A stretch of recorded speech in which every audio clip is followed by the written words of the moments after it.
the draft, and we'll get to that, but really you're more into the current players than you are so much the draft prospects.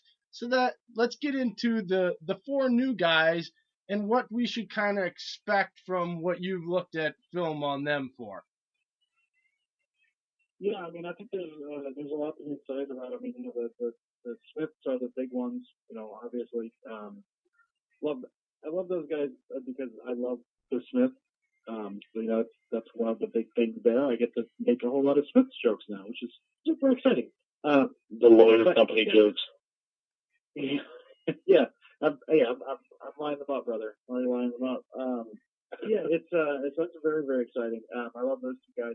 Obviously the edge position is an issue that we had an issue with for a while with both of these guys. If you look at the pressure numbers, are guys that kind of show those kind of peripheral stats that are going to look like they're on the verge of a breakout. I know there's some big money being thrown around, but I like the deals.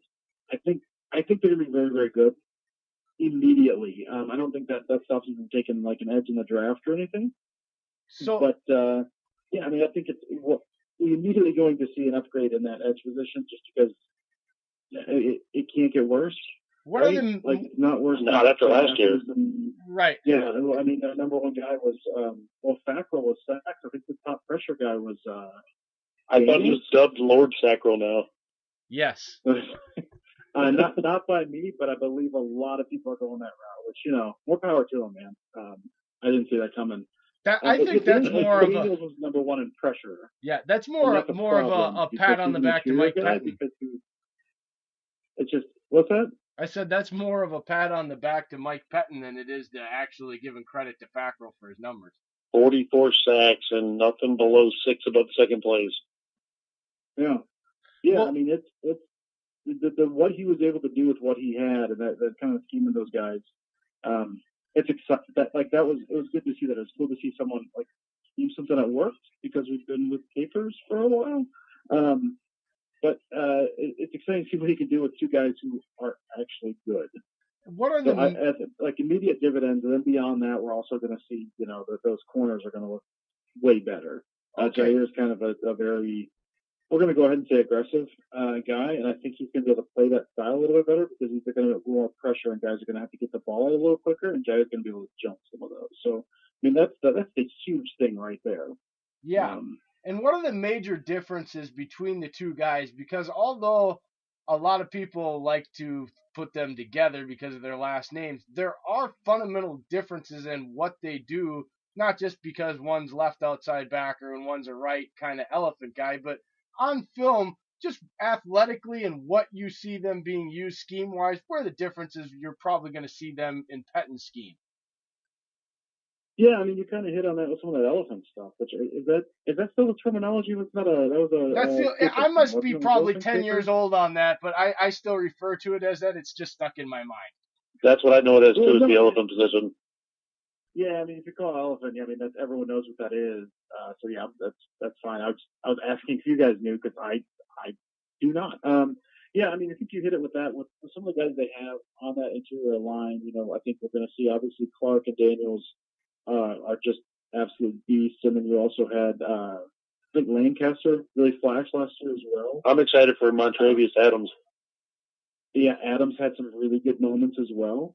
So you've got that kind of like interior line guys that you got to kind of switch out. And now you can also throw, I mean, if we saw one thing last year out of Pettine, it was he's going to try to scheme open these holes to get guys rushing from all angles. And isn't Zadarius Smith just a guy who's going to rush from all angles? Like he's the ultimate. Like he seems like you'll be able to put him wherever you want to put him. Okay. And we're going to see him do amazing. And you need that with today's defenses too. Yes, you have to be multiple, and you have to be able to get those pressures coming up the middle nowadays. Because I think with the short passing game, teams have figured out, i.e. Brady and the Patriots, how to neutralize those premier edge rushers by just simply throwing the ball laterally, essentially, on them, Yeah, I mean, they've got the personnel. I mean, I've spent this, at the free agent hall, exactly what you're supposed to use free agent for, which is kind of amazing. they plug those holes and they go in the draft without a ton of major issues at this point. And having that edge position now, you've got, you don't really know how these guys can turn out. I thought after 1 year of Demarius Randall, he was the cornerback of the future because I'm a big dumb person. I think we all thought that. Looks like, I thought that well. You weren't the only one, Yeah, Dusty. I think we were all in the same boat. Yeah. No. But you've got these kind of group of these guys on the outside you kind of do all this stuff with now, as well as these guys in the interior. I mean, they've got pieces to be able to mix and match and do a lot of things very, very well. Here's the $1 million question for you, bud. On film, what does a safety like Amos do to help out not only young corners, but just any cornerback in general? Because I don't think people have realized since Charles Woodson in 2013 departed from us, dearly beloved, we haven't had actually a good safety back there that's dependable. And so what does a guy like that, when you look at film, what do you see him being able to provide for those corners that they just haven't been able to rely on in the past in Green Bay? I mean, it opens up a ton. I mean, you look at, the kind of the eraser behind them that kind of, when I talked about Jair being able to be a little more aggressive through the pass rushers, that's also due to the safety. If you've got a safety that is sound and kind of, has your back, maybe you're able to jump stuff a little more. I mean, what I've seen from Amos, I mean, you can move him around anywhere. You know, he's a really good box guy. He got a lot of stuff there, but he also is very good up top, kind of a simple high look that Pettine likes a lot, kind of erasing some of those mistakes behind you. So I think that's one of the big things he gives you. He's going to make the people in front of him better, simply because they know that they can trust him to be what he's supposed to be. I mean, he's going to have lapses. I don't think he's perfect by any stretch of the imagination, but he's he's better than anything that's been back there for a while. So yeah, I mean, you combined what Amos gives you on that back end with the pass rushers there, and man, like suddenly you've got guys that can actually play to their strengths a little more. That was like my number one free agent I want was Amos. I'm hyped about that dude. Really? One thing I don't think he gets enough credit for is the fact he took over for Eddie Jackson when he went down and was injured, and he ran the back end flawlessly. Yeah, I mean, he kind of started. I was watching him a lot. Really started more in that box role, and kind of they switched it back a little bit more. But I think a lot of things people point to is the lack of interceptions, which is a thing. It is a thing. But yeah, he played. I mean, very well. Dave, what's my point about that always? What do I always say about that? What was that? Dave, what is my point about the interception numbers? With what do I always say? If they're not, I mean, you're always it's not really an important stat if you look at it as a total safety. I mean, yes, it's a stat, but to me, you always talk about passes defended, being where you're supposed to be, and do your job, guy.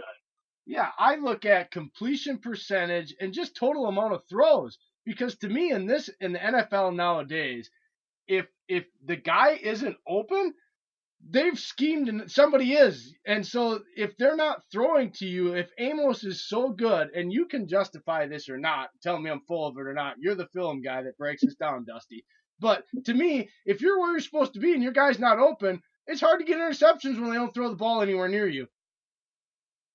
Yeah, I mean, that was what Osmo on his prime and even Revis. I mean, those guys are corners and those kind of things.